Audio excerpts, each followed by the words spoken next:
Ta mémoire n'est pas en train de te trahir. Elle est en train d'être méthodiquement effacée par une volonté extérieure qui cherche à réécrire ton histoire.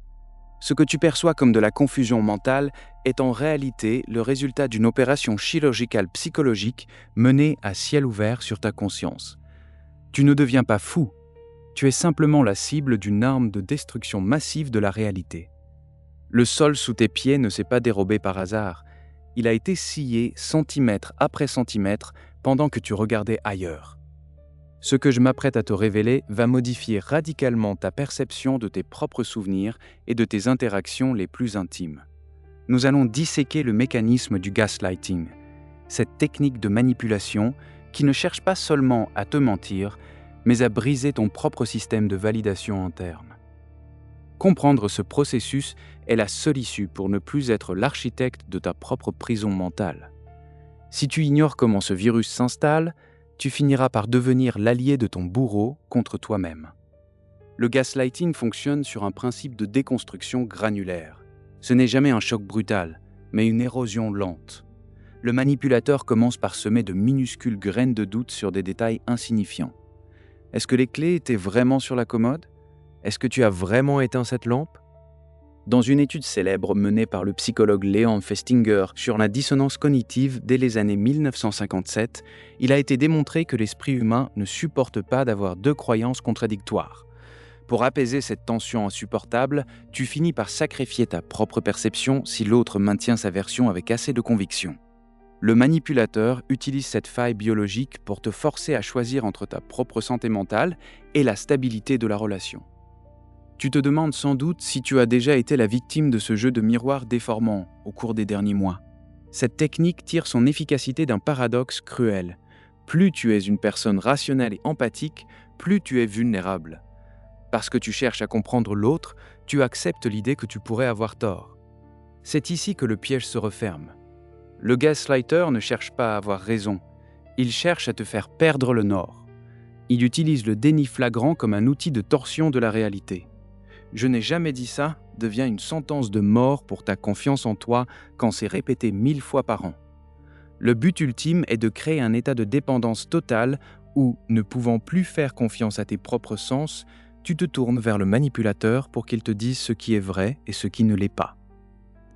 Imagine une pièce où les murs se rapprochent de millimètres chaque jour. Au début, tu ne remarques rien. Puis, un matin, tu te sens à l'étroit, sans savoir pourquoi. C'est exactement ce qui se passe dans un environnement professionnel ou toxique. Un collègue subtil peut détourner tes propos en réunion, puis, en privé, t'assurer qu'il essayait de te sauver la mise parce que tes explications étaient confuses. Le docteur Robin Stern, dans ses travaux de recherche à l'université de Yale, identifie ce processus comme le tango du gaslighting.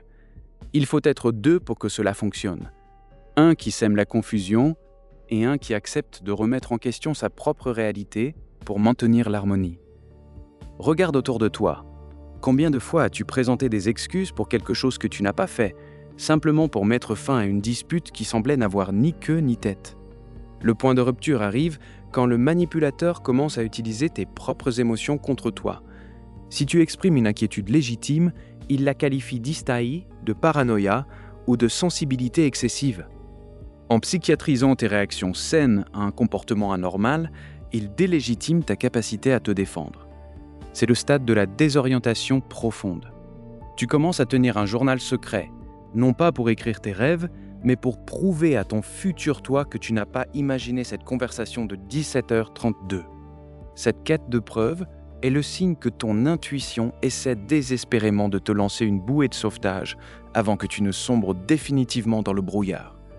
Pour te protéger de cette emprise invisible, tu dois d'abord ériger une forteresse de faits inviolables.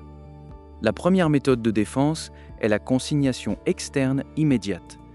Puisque le manipulateur attaque ta mémoire, tu dois externaliser ta mémoire. Note les dates, les heures et les mots exacts dans un espace numérique sécurisé ou un carnet que tu ne laisses jamais traîner. Quand il te dira « tu inventes tout », tu n'auras pas besoin de débattre avec lui. Tu n'auras qu'à lire tes propres notes pour ancrer tes pieds dans le sol de la réalité.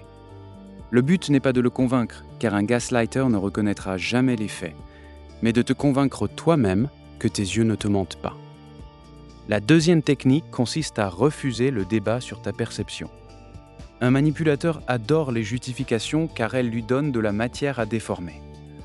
Apprends à utiliser des phrases boucliers. Nous avons des souvenirs différents de cet événement ou « je sais ce que j'ai vu et je ne suis pas prêt à en discuter davantage ». En stoppant l'escalade verbale, tu prives le manipulateur de l'oxygène dont il a besoin pour entretenir l'incendie de ton doute. Tu dois accepter l'idée que l'autre ne validera jamais ta vérité. Ta validation doit devenir un circuit fermé, indépendant des entrées extérieures. La troisième stratégie est la reconnexion avec des témoins extérieurs fiables.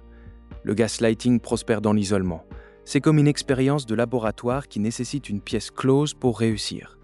En parlant de tes doutes à des personnes qui n'ont aucun intérêt dans la manipulation, tu obtiens un étalonnage de ta boussole interne. Si 3 personnes différentes voient la couleur bleue là où ton manipulateur te jure que c'est du rouge, la distorsion devient évidente. Retrouve tes racines dans le monde réel, loin de l'influence de celui qui cherche à obscurcir ta vision. Pense un instant à la force qu'il faut pour maintenir un mensonge aussi complexe, face à une évidence flagrante. Après avoir compris ce mécanisme, tu ne pourras plus jamais regarder une interaction sociale de la même manière. Tu vas commencer à percevoir les micro-tentatives de contrôle de la réalité partout. Dans les discours politiques, dans les publicités, dans les dynamiques de groupe. Tu viens de passer d'un état de passivité où tu subissais les ondes de choc de la manipulation à un état de vigilance active. Tu n'es plus la proie égarée dans la brume, mais l'observateur capable de décoder la structure même du brouillard. Cette prise de conscience est irréversible. Ton esprit est désormais équipé d'un filtre qui sépare l'information brute de la tentative de distorsion psychologique.